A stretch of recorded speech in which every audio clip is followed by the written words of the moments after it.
Hello and welcome to my YouTube channel. और आज के इस वीडियो के अंदर हम बात करेंगे करंट इलेक्ट्रिसिटी या धारा विद्युत की किसके लिए, एयरफोर्स या नेवी लेवल के ऊपर। सो देखिए, बात करते हैं सबसे पहले धारा विद्युत की। तो इससे पहले हम बात कर चुके हैं इलेक्ट्रोस्टैटिक्स, उसके लिए आप प्लेलिस्ट में जा सकते हैं। इलेक्ट्रोस्टैटिक्स की प्लेलिस्ट बनी हुई है अलग से। सो अब हम बात कर रहे हैं करंट इलेक्ट्रिसिटी की या धारा विद्युत की। देखिए, धारा विद्युत की क्या है, तो सबसे पहले बात करते हैं हमारे पास धारा क्या है या आई क्या है। तो आई होता है हमारे पास rate of flow of charge. Rate of flow of charge हमारे क्या कहलाता है, आई कहलाता है। तो आई बराबर क्या होता है, डी क्यू बटा डी टी, या फिर q two minus q one upon t two minus t one, या फिर हमारे पास होता है क्यू बटा टी, या फिर क्यू बराबर होता है एनी आवेश की क्वांटीकरण से एनी बटा टी। ठीक है, तो ये हमारे पास क्या है, धारा के अलग अलग सूत्र हैं। एक सूत्र और भी है जो वो भी लिखने वाले हैं। तो देखिए क्या, कि मान लीजिए हमारे पास एक इलेक्ट्रॉन है और वो नाभिक के चारों ओर चक्कर लगा रहा है। तो इलेक्ट्रॉन है, नाभिक के चारों ओर चक्कर लगा रहा है, किस वेलोसिटी से, मान लेते हैं वी वेलोसिटी से चक्कर लगा रहा है। तो इलेक्ट्रॉन है वी स्पीड से या वी चाल से चक्कर लगा रहा है। तो इसको चक्कर पूरा करने में कितना समय लगेगा, टी। टी बराबर होता है दूरी, दूरी कितनी चलेगा एक चक्कर में, 2 पाई आर। यहाँ आर क्या है, कक्ष की त्रिज्या है, अपॉन कितनी स्पीड से चल रहा है, वी स्पीड से, 2 पाई आर अपॉन वी। अब हमारे पास आई का सूत्र होता है क्यू बटा टी। तो क्यू की जगह क्या आ जाएगा, ई, और टी की जगह क्या आ जाएगा, 2 पाई आर। तो ये फॉर्मूला क्या बन जाएगा हमारे पास, ये फॉर्मूला बन जाएगा e v upon 2 pi r. यदि हम v बराबर ओमेगा आर लिख दें तो ऐसे में ओमेगा से ओमेगा कट जाएगा, तो ये आ जाएगा ई ओमेगा अपॉन 2 पाई। तो ये हमारे पास अलग अलग सूत्र हैं धारा के। नेक्स्ट आता है इसका मात्रक क्या होता है, ये यूनिट क्या होती है। तो इसकी यूनिट होती है हमारे पास एम्पियर, जिसे हम ए से एब्रेविएट करते हैं। ये कैसा मात्रक है, ये मूल मात्रक है, मतलब कि फंडामेंटल यूनिट है, इसे किसी और यूनिट से बनाया नहीं जा सकता है। So this is a fundamental unit. Next आता है हमारे पास मात्रक के बाद, देखिए नेक्स्ट क्या आता है, नेक्स्ट होता है स्केलर है या वेक्टर है। तो आंसर है ये एक अदिश राशि है। अब कई बुक्स में इसे अदिश लिखा जाता है स्केलर, कई बुक्स में इसे प्रदिश लिखा जाता है। प्रदिश मतलब क्या होता है, टेंसर होता है। टेंसर मतलब क्या होता है, नाइदर स्केलर नॉर वेक्टर, ना तो सदिश है और ना ही अदिश है। ऐसी राशियां जो क्या होती हैं, जिनका दिशा तो है, जैसे धारा की दिशा होती है कि हम धारा की दिशा दिखा रही है इस तरह से, लेकिन फिर भी एक इसके पास क्या है, सदिश नहीं है। क्यों, क्योंकि यह वेक्टर के योग के नियम की पालना नहीं करता, सदिशों के योग के नियम की पालना नहीं करता है ये।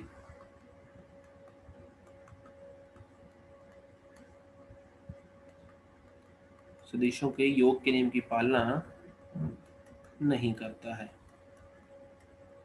Okay, does not follows vector laws of addition, does not follows vector laws of addition. अब हम यदि इसकी बात करें तो इसको न्यूमेरिकल देखिए क्या होता है। तो पहला न्यूमेरिकल हम इसके ऊपर करते हैं। तो पहला न्यूमेरिकल देखिए इसके अंदर क्या आता है, कि बोला गया कि यदि किसी तार में धारा क्यू आवेश क्यू बराबर 3t² प्लस 4t द्वारा दिया जाए, तब t बराबर 2 सेकंड पर आई क्या होगा। तो आप स्क्रीन पॉज करके ट्राई कर सकते हैं। इसके लिए हमें करना पड़ेगा D Q by D T, अवकलन करना पड़ेगा। तो अवकलन क्या क्या नहीं होता, पावर आगे आ जाएगी और एक पावर कम हो जाएगी, 2 - 1। फिर यहाँ पे पावर एक है तो एक पावर आगे आ जाएगी और एक पावर कम हो जाएगी। तो ये बचेगा 6 × t + 4, क्योंकि t की पावर 0 क्या होता है, 1 होता है। अब t को हम क्या रखेंगे, 2 सेकंड।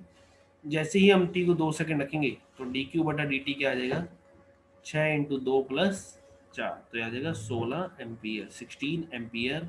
ये हमारे पास क्या होगा, आंसर होगा किसका, धारा का। नेक्स्ट देखिए हम आगे बात करते हैं, नेक्स्ट पेज नंबर 3 आता है। तो उसके ऊपर देखिए हम और बात करते हैं कि यदि किसी तार में,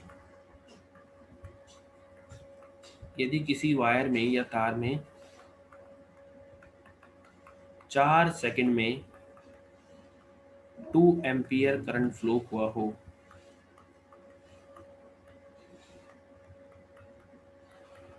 तब तार से प्रवाहित धारा ज्ञात कीजिए।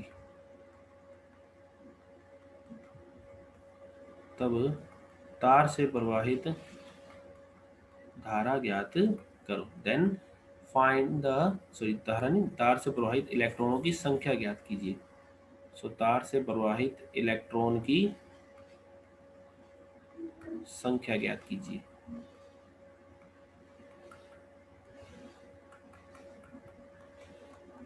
ठीक है, then find the number of electron passing through the wire. तो हमें तार से प्रवाहित इलेक्ट्रॉनों की संख्या ज्ञात करनी है।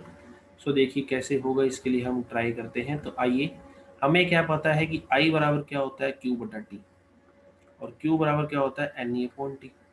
तो N बराबर क्या आ जाएगा I into T upon E। इससे पहले वीडियो नंबर 1 में इलेक्ट्रोस्टैटिक्स में बताया कि 1 अपॉन 1.6 मतलब 1 इंटू 10⁻⁶ में -19 की वैल्यू हमारे पास क्या होती है, तो उसकी वैल्यू होती है हमारे पास 6.25 इंटू 10⁻18। कहाँ बताया था, जब मैंने बताया था एक कूलम में कितने इलेक्ट्रॉनों की संख्या होती है। तो I है हमारे पास 2 एम्पियर, R है, T है हमारे पास 4, और E कितना है 1.6 इंटू 10⁻⁻19। तो ये कितना आ जाएगा 6 इंटू 6.25, सॉरी 4 इंटू 2 कितना हो जाएगा 8। तो हमारे पास कितना आ जाएगा, ये हो जाएगा 8 इंटू 6.25 इंटू 10⁻18, और ये आएगा हमारे पास 50 इंटू 10⁻18 इलेक्ट्रॉन। तो इतने इलेक्ट्रॉन हमारे पास क्या हुए हैं, तार में एक जगह से दूसरी जगह में क्या हो गए हैं, प्रवाहित हो चुके हैं। नेक्स्ट आता है हमारे पास धारा की दिशा, डायरेक्शन ऑफ करंट। तो यदि हम करंट की डायरेक्शन की बात करें, तो हमारे पास धारा की दिशा क्या है, तो ये आपको सीधा याद रखनी है, डायरेक्ट की बैटरी के पॉजिटिव से बैटरी के नेगेटिव की ओर, पॉजिटिव से नेगेटिव की ओर, या दूसरी होती है opposite to the flow of electron. ये चालक के अंदर होती है, opposite to flow of electron होती है। तो ये हमारे पास छोटी मोटी बातें हैं जो हमें याद रखनी है। नेक्स्ट अब देखिए क्या आता है हमारे पास। नेक्स्ट अब सीधा सीधा कुछ सूत्र, और उन सूत्रों को बताने के बाद मैं एक साथ उनके ऊपर न्यूमेरिकल कराऊंगा। तो पहले आता है हमारे पास क्या, अपवहन वेग का सूत्र, जिसे हम कहते हैं ड्रिफ्ट वेलोसिटी। देखिए क्या होता है कि जब जब चालक तार में, जब किसी चालक तार में इलेक्ट्रॉन जब E बराबर 0 होता है, अर्थात आपने बैटरी नहीं लगा रखी, तब ऐसे में इलेक्ट्रॉनों का औसत वेग क्या होता है, 0 होता है। तो इलेक्ट्रॉनों की एवरेज वेलोसिटी क्या होती है, 0 होती है। क्यों 0 होती है, उसके बारे में भी हम अभी बताते हैं आपको। देखिए कि मान लीजिए ये हमारे पास इस तरह से एक वायर है, मतलब एक चालक है, और इसमें एक इलेक्ट्रॉन क्या हो रहा है, इधर जा रहा है, एक इलेक्ट्रॉन इधर जा रहा है, एक इलेक्ट्रॉन इधर जा रहा है, एक इलेक्ट्रॉन इधर जा रहा है। तो यदि एक प्लस का वेग है तो एक का माइनस का वेग है, एक का प्लस का वेग है तो माइनस का वेग। कब, जब इलेक्ट्रिक फील्ड या बाह्य विद्युत क्षेत्र क्या है, 0 है। विद्युत क्षेत्र 0 होने मतलब क्या है कि हमने यहाँ पे कोई बैटरी नहीं लगाई, तो ऐसे में इसका वेग 0 है। तब हमने जब क्या करेंगे, जब इलेक्ट्रिक फील्ड लगा देंगे, मतलब जब E जो है वो नॉट इक्वल टू 0 होगा, तब इसका जो वेग होगा, तब इसका जो औसत वेग होगा या एवरेज वेलोसिटी जो होगी, वो एवरेज वेलोसिटी ही क्या कहलाएगी, वो ही कहलाएगी अपवहन वेग, जिसे हम ड्रिफ्ट वेलोसिटी बोलते हैं। उसका फॉर्मूला होता है ई टो अपॉन एम होता है। यहाँ टो क्या है, तो टो है आपके पास विश्रांति काल, जिसे हम बोलते हैं रिलैक्सेशन टाइम। रिलैक्सेशन टाइम क्या होता है, तो आंसर है दो टकरों के बीच का समय।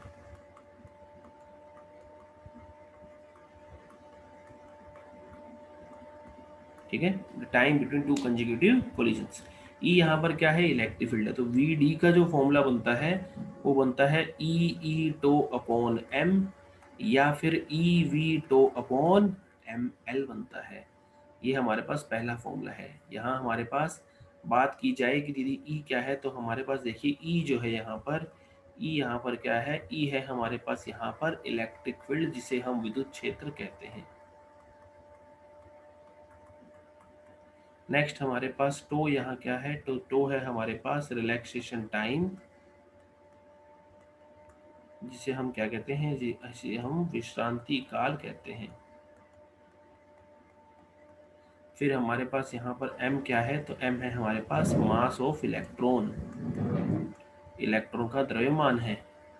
और l यहाँ पर क्या है, l हमारे पास है चालक की लंबाई, लेंथ ऑफ कंडक्टर है हमारे पास।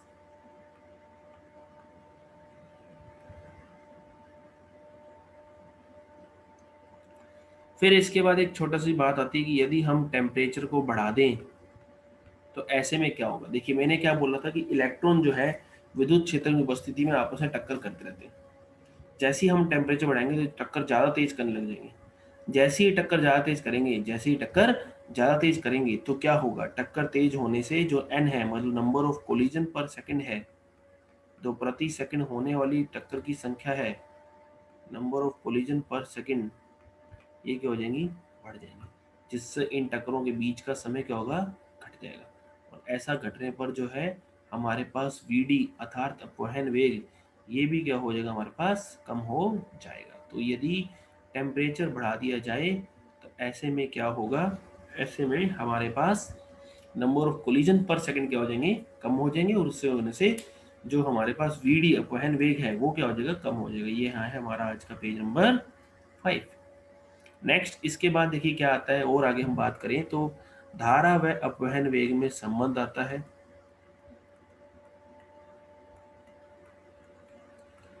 तो धारा व अपवहन वेग में संबंध क्या होता है, रिलेशन बिटवीन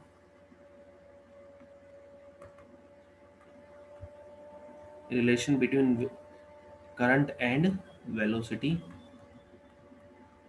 तो करंट और वेलोसिटी में रिलेशन क्या होता है, देखिए सो करंट और वेलोसिटी में रिलेशन होता है आपके पास I इक्वल टू NEA/VD, ठीक है, I इक्वल टू NEA/VD। तो ये हमारे पास सूत्र होता है धारा का। नेक्स्ट हमारे पास देखिए क्या आता है, नेक्स्ट हमारे पास आता है ओम्स लॉ, जो आपने पढ़ा हुआ है, ठीक है। इसे में क्या होता है, ओम्स लॉ का सूत्र देखिए क्या होता है, तो ये आपको सबको पता है कि V जो है वो समानुपाती होता है I के, V प्रोपोर्शनल होता है, प्रोपोर्शनल हटाते हैं कॉन्स्टेंट आता है क्या, R। तो V बराबर क्या होता है, I इंटू R। यदि मैं V और I का ग्राफ बनाऊं तो वो ग्राफ कैसा आएगा, तो ग्राफ आएगा हमारे पास स्ट्रेट लाइन। सो ग्राफ आएगा हमारे पास स्ट्रेट लाइन, क्योंकि प्रोपोर्शनल है। यदि ये स्ट्रेट लाइन आता है और यहाँ मैं V रखता हूँ, यहाँ मैं I रखता हूँ, तो ऐसे में R बराबर क्या होगा, V अपॉन I। तो ये हमारे पास V अपॉन I आ गया, ये हमारे पास यहाँ पर V है, यहाँ पर I, ये थीटा एंगल है। सो ऐसे में ये क्या होता है, ये होता है टेन थीटा। टेन थीटा क्या होता है, सो टेन थीटा होता है स्लोप ऑफ ग्राफ, आरेख का ढाल। मतलब कि जो ढाल है, जो इसका स्लोप है टेन थीटा है, वो हमें क्या बताता है, इसके आरेख के बारे में बताता है। ओम्स लॉ की कुछ शर्त है, शर्त क्या है कि इसके अंदर जो टेम्परेचर है या चालक की लंबाई या चालक का एरिया या चालक की प्रकृति क्या होनी चाहिए, नियत होनी चाहिए, कांस्टेंट होनी चाहिए, तभी ओम्स लॉ लगेगा, अदरवाइज ये नहीं लगेगा। अर्धचालकों पर ओम्स लॉ नहीं लगता है। अर्धचालक मतलब जिसे हम क्या कहते हैं, इन्हें हम सेमीकंडक्टर कहते हैं। Semiconductor does not follows Ohm's law, semiconductor पर ओम्स लॉ लागू नहीं होता, does not follows Ohm's law. इसके अलावा बात की जाए तो नेक्स्ट क्या आता है, डायमेंशन ऑफ रेजिस्टेंस। रेजिस्टेंस की डायमेंशन और यूनिट क्या होती है, डायमेंशन ऑफ रेजिस्टेंस। यदि हम रेजिस्टेंस की डायमेंशन की बात की जाए तो डायमेंशन की रेजिस्टेंस क्या होती है, इसको आप याद रखिए 12 minus 32। So M1 L2 A minus 3 T minus 2। So 12 minus 32, ये इसकी डायमेंशन होती है हमारे पास, ठीक है। फिर इसके बाद हमारे पास नेक्स्ट क्या आता है, देखिए नेक्स्ट आता है हमारे पास डायमेंशन क्वेश्चन। यदि इसी से मैं कैपेसिटर की डायमेंशन निकालना चाहूँ तो आप वो भी निकाल सकते हैं। कैसे? कि आर इंटू सी बराबर टाइम होता है। ये आप याद रखिए और मेरे को कमेंट सेक्शन में मुझे कैपेसिटेंस की डायमेंशन निकाल के बताइए। नेक्स्ट इसके बाद देखिए हम आगे बात करें तो डायमेंशन रेजिस्टेंस का, रेजिस्टेंस का सिंबल क्या होता है। तो रेजिस्टेंस का सिंबल क्या होता है? तो रेजिस्टेंस का सिंबल होता है कुछ इस तरह से, और यूनिट क्या होती है इसकी? ओम होती है। नेक्स्ट इसके बाद देखिए हमारे पास क्या आता है, रेजिस्टेंस को हम क्या बोलते हैं? प्रतिरोध बोलते हैं। ठीक है, इसको हम प्रतिरोध बोलते हैं। ये वैसे भी पता है आपको, नॉर्मल बात है हिंदी के अंदर भी से। इसे हम क्या कहते हैं? इसे हम प्रतिरोध कहते हैं हिंदी के अंदर। ये मात्रक क्या होता है इसका? मात्रक होता है इसका ओम। नेक्स्ट इसके बाद हमारे पास क्या आता है देखिए, नेक्स्ट आता है प्रतिरोध का सूत्र। तो प्रतिरोध का सूत्र देखिए क्या होता है, फॉर्मूला आर का। आर का फॉर्मूला होता है ml अपॉन Ne²A2। ये हमारे पास सूत्र होता है किसका? आर का। और यहाँ पे हम ये कहते हैं कि आर जो है वो समानुपाती होता है, आर जो है वो समानुपाती होता है एल के और व्युत्क्रमानुपाती होता है ए के। तो जब हम यहाँ से समानुपाती का नियतांक हटाएंगे या प्रोपोर्शनल साइन हटाएंगे तो कांस्टेंट आएगा क्या? रो। इस रो को हम क्या बोलते हैं?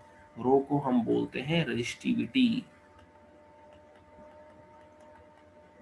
या आप इसे क्या बोलते हैं? इसे हम बोलते हैं प्रतिरोधकता। ठीक है, ये इसका सूत्र होता है। तो आर का फॉर्मूला हमारे पास क्या आ गया? आर का फॉर्मूला आ गया रो into L upon A.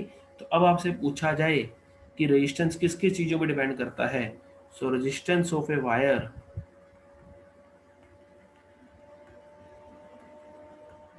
Resistance of a wire depends upon, किन किन चीजों पर डिपेंड करता है देखिए। तो किसी भी वायर का रेजिस्टेंस चार चीजों पर डिपेंड करता है। कौन कौन सी चीजें हैं? तो आइए चर्चा करते हैं।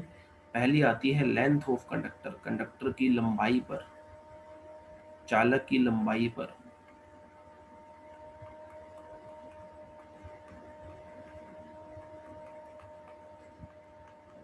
नेक्स्ट आता है हमारे पास लेंथ के बाद cross section area of conductor,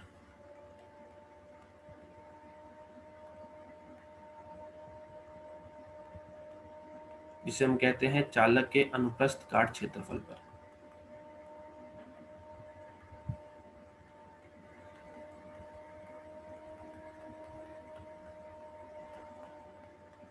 next इसके बाद क्या आता है? एन, मतलब चालक की प्रकृति पर।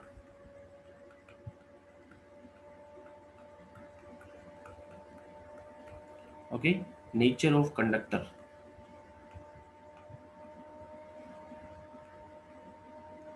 नेक्स्ट हमारे पास क्या आता है? तापमान, टेम्परेचर पर। और ध्यान दीजिए यही हमने कहा था कि ये चीजें सारी नियत होनी चाहिए। ठीक है, तो एक बात और ध्यान रखिए कि आर जो है वो वी या आई मतलब विभव या धारा पर निर्भर नहीं करता है।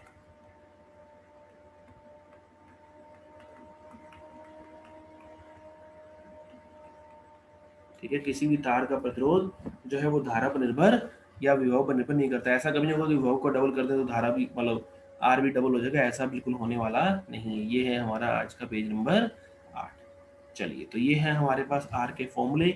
नेक्स्ट देखिए इसके बाद और क्या बात करते हैं, आगे आइए। सो नेक्स्ट देखिए, नेक्स्ट आता है हमारे पास आर का। हमने जो एक फॉर्मूला पढ़ा वो फॉर्मूला पढ़ा रो इंटू एल अपॉन ए। अब यदि मैं ऊपर नीचे एल का मल्टीप्लाई कर दूं तो ये फॉर्मूला बन जाएगा rho into L square into area into लंबाई। और एरिया इंटू लंबाई क्या होता है? आयतन होता है। सो ये क्या बन जाएगा हमारे पास? ये बन जाएगा वी। वी मतलब क्या है यहाँ? वी मतलब है आयतन। क्यों लिखा रहा हूँ ये आपको पता चल जाएगा। यदि मैं ए का ऊपर नीचे मल्टीप्लाई कर दूं तो एल इंटू ए ऊपर बन जाएगा आयतन और नीचे बन जाएगा ए स्क्वायर। यदि मैं ए को मैं क्या लिख दूं? पाई आर स्क्वायर लिख दूं तो ये बन जाएगा पाई इंटू आर स्क्वायर, या पाई आर स्क्वायर का स्क्वायर तो ये बन जाएगा पाई स्क्वायर इंटू आर की पावर 4। ये हमारे पास क्या बन जाएगा? सूत्र बन जाएगा। तो ये है हमारे पास प्रतिरोध का सूत्र। नोट इसके अलावा और क्या बात ध्यान रखनी है कि जो प्रतिरोधकता है अर्थात जो रो है, देखिए ये रो, ये इस रो का फॉर्मूला क्या बनेगा? तो यदि मैं इसको यहाँ रखूं, हमारे पास आर का सूत्र क्या था? देखिए आर का सूत्र था रो इंटू एल अपॉन ए। और आर का सूत्र और क्या है, आर का सूत्र और है ml/ne²A2। सो ml/ne²A2। तो ऐसे में क्या होगा, L से ये L कट जाएगा, A से ये A कट जाएगा, तो रो का जो फॉर्मूला आएगा वो क्या आएगा, तो रो का फॉर्मूला आएगा m/ne²2। तो ध्यान दीजिए यहाँ जो रो है, rho does not depend on shape and size.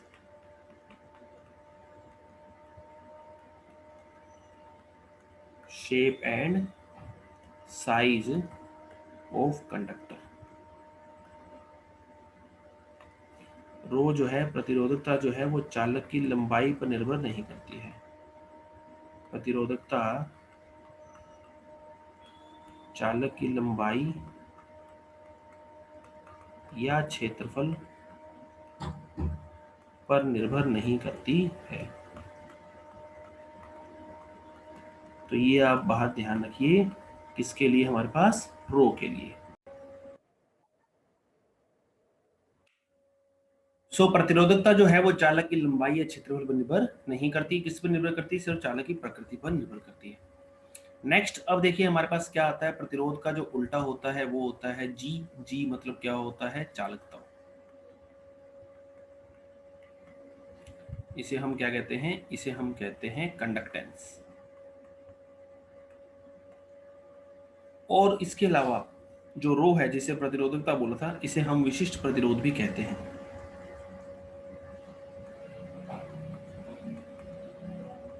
जिसे हम इंग्लिश में कहते हैं स्पेसिफिक रेजिस्टेंस।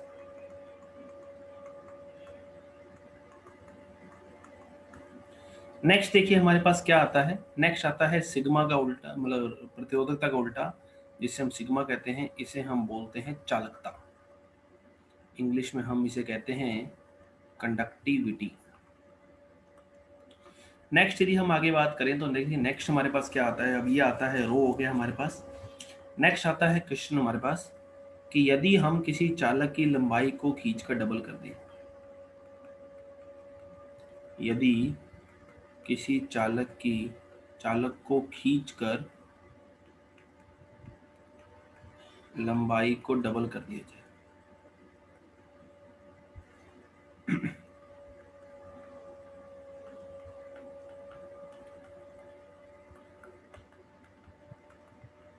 तब प्रतिरोधकता पर क्या प्रभाव पड़ेगा।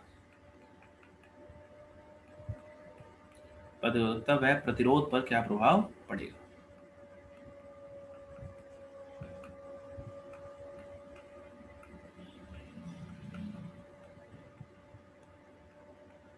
ओके, इफ किसी कंडक्टर की लेंथ स्ट्रेचिंग द्वारा, स्ट्रेचिंग मतलब खींचकर, स्ट्रेचिंग से डबल कर दी गई, देन उसका नया resistance, new resistance and resistivity क्या हो जाएगी। पहले कितनी थी, पहले थी हमारे पास इनिशियली जो थी हमारे पास, इनिशियली ये R0 और ρ0 थी। तो देखिए ऐसे क्वेश्चन की हम शॉर्ट ट्रिक की बात करें तो आप ये बात ध्यान रखिए कि जबकि लंबाई खींच कर डबल की जाएगी तो जो प्रतिरोध होगा वो हमारे पास n²R हो जाएगा। ठीक है, n²R0। ये खींचकर लंबाई, खींचने की बात कर रहा हूँ, जोड़ने की बात नहीं कर रहा, खींचकर बाय स्ट्रेचिंग। और यदि हम इसे दबाकर कम हम यदि करेंगे तो R0/n², लंबाई n गुना कम कर दी जाए। उसमें लंबाई बढ़ाई गई है, लंबाई n गुना कम कर दी जाए।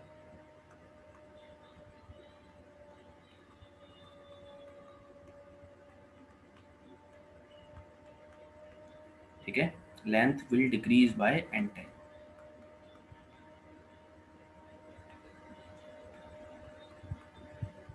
यदि लंबाई को n गुना क्या कर दी जाए, कम कर दी जाए। और बात की जाए रो की, तो रो जो है वो चेंज नहीं होता, क्योंकि आपको मैंने बताया था कि जो रो है वो क्या, किस पर डिपेंड नहीं करता, शेप एंड साइज पर डिपेंड नहीं करता है। तो जो रो है वैसे का वैसा ही रहने वाला है, तो R ∝ n²। तो हमारे वाले क्वेश्चन के अंदर जब हमारे वाले क्वेश्चन के आंसर की बात करें तो मैंने लंबाई को डबल करा है, तो n कितना हो जाएगा 2, सो 2 का स्क्वायर इंटू आर नोट, तो नया रेजिस्टेंस कितना हो जाएगा 4 आर नोट। जब खींच कर लंबाई को n गुना बढ़ाएंगे, जब लंबाई को खींच कर n गुना बढ़ाएंगे तब क्या हो जाएगा n स्क्वायर आर नोट हो जाएगा, लंबाई जो प्रतिरोध जो होगा वो हो जाएगा n स्क्वायर गुना ज़्यादा बड़ा हो जाएगा। नेक्स्ट इसके बाद यदि हम आगे बात करें तो देखिए इसके बाद हमारे पास क्या आता है, नेक्स्ट आता है कि यदि इफ नोट, आप इस बात का ध्यान रखिए, कई बार ऐसा क्वेश्चन आता है नेवी में या एयरफोर्स में, काफ़ी बार नॉर्मली कॉमन क्वेश्चन है कि if length of conductor increase by, if length of conductor increase by x%, then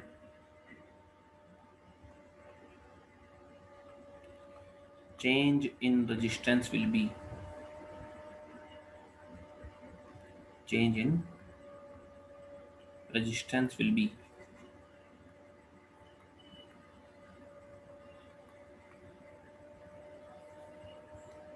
तो देखिए क्या होगा, तो R जो है वो प्रोपोर्शनल है L स्क्वायर के। तो यदि आपको L में परसेंटेज चेंज दिया है, L में परसेंटेज चेंज दिया है, सपोज कर लेते हैं X ये हमें दिया गया है, और R में परसेंटेज चेंज निकालना है, मान लेते हैं Y ये हमें निकालना है, तो ऐसे में Y का फॉर्मूला क्या होगा 2x plus minus x square upon 100। Plus कब लगाना है, जब पॉजिटिव चेंज दिया हो, मतलब कि लंबाई बढ़ रही हो। माइनस कब लगाना है, जब नेगेटिव चेंज दिया हो, मतलब कि जो लंबाई हो वो घट रही हो। ठीक है, और ये फॉर्मूला कब लगाना है, ये फॉर्मूला लगाना है जब x की वैल्यू 5% से ज़्यादा हो। जब 5% से छोटी हो तब कौन सा फॉर्मूला लगाना है, लगा ये भी सकते हो, लेकिन उसमें कैलकुलेशन आपकी लंबी पड़ जाएगी, तो आप सीधा डायरेक्ट ये लगा दीजिए y बराबर 2x। कब, जब x 5 से कम हो। एग्जाम्पल की बात करें तो जैसे मैं बोलूँ आपको कि यदि लेंथ को, यदि लंबाई को 20% बढ़ा दिया जाए,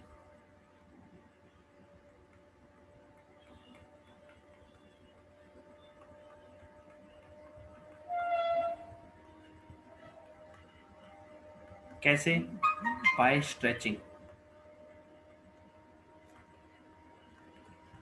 then find percentage change in resistance, तब लंबाई में प्रतिशत परिवर्तन क्या होगा ये आपको बोला गया। तो उसके लिए देखिए क्या करना है आपको, तो उसके लिए देखिए कि हमें y बराबर क्या हो जाएगा, उसके लिए हो जाएगा x square plus minus 2x upon 100। तो यहाँ पे देखिए बढ़ाया गया है, इंक्रीज किया गया है, तो इंक्रीज किया गया है तो मैं क्या ले लूँगा, ये यहाँ पर प्लस लूँगा, तो ये हो गया प्लस 2x अपॉन 100। तो y बराबर x कितना है हमारे पास, x है 20, तो यहाँ पे क्या हो जाएगा 20 का स्क्वायर हो जाएगा, प्लस इसके बाद हमारे पास क्या आ जाएगा, प्लस माइनस 2x अपॉन 100, तो प्लस माइनस 2x अपॉन 100 आ जाएगा, तो मतलब हमारे पास क्या आएगा 2x। तो यहाँ पे क्या आ जाएगा हमारे पास 2 इंटू, सॉरी यहाँ पे क्या आएगा 2x प्लस एक्स माइनस 100 होगा। सो 2x प्लस एक्स माइनस 100 है यदि, तो यदि हम इसे लगाएं देखिए क्या होगा, तो होगा 2x plus minus x square upon 100। अब हमें प्लस लेना है, प्लस क्यों लेना है, क्योंकि लंबाई जो है वो बढ़ रही है। सो ऐसे में y बराबर क्या हो जाएगा हमारे पास, सो 2x मतलब कि 2 इंटू 20 प्लस एक्स स्क्वायर 20 का स्क्वायर अपॉन 100, मतलब कि y बराबर क्या हो जाएगा, y बराबर हो जाएगा 44% आंसर। ये हमारे पास डायरेक्ट आंसर आ जाएगा। सो ये थी एक ट्रिक। नेक्स्ट इसके अलावा हमने r का फॉर्मूला, देखो ये भी पढ़ा है, r के फॉर्मूले पर वापिस यदि हम चलें, हमने r के इतने सारे फॉर्मूले पढ़े हैं। तो यदि 5% तक परिवर्तन दे, 5% तक चेंज दे, तब पावर को आगे ले आओ। पावर को मल्टीप्लाई करना। किस फॉर्मूले वैलिड होगा ये चीज? इसमें, इसमें, इसमें। जैसे मैं बोला कि त्रिज्या में 2% परिवर्तन कर दिया, तो 4 का गुना कर दो तो प्रतिरोध में 8% परिवर्तन होगा। पावर कितनी है? 4, है ना। मैंने बोला क्षेत्रफल को 2% बढ़ा दिया, तो पावर को 2% 2 से गुना कर दो, तो 2 इंटू क्षेत्रफल में परसेंट 2, 2 इंटू 2 4 हो जाएगा। लंबाई को 3% बढ़ा दिया, तो 2 है यहाँ पे लंबाई की पावर, तो 2 आगे आ जाएगा, तो 3 इंटू 6% आंसर। सो इस तरीके से हम कर सकते हैं। सो ये था हमारा आज का वीडियो। सो होप आपको ये वीडियो अच्छा लगा होगा। सो पढ़ते रहिए। Thank you, have a nice day. जय हिंद, जय भारत।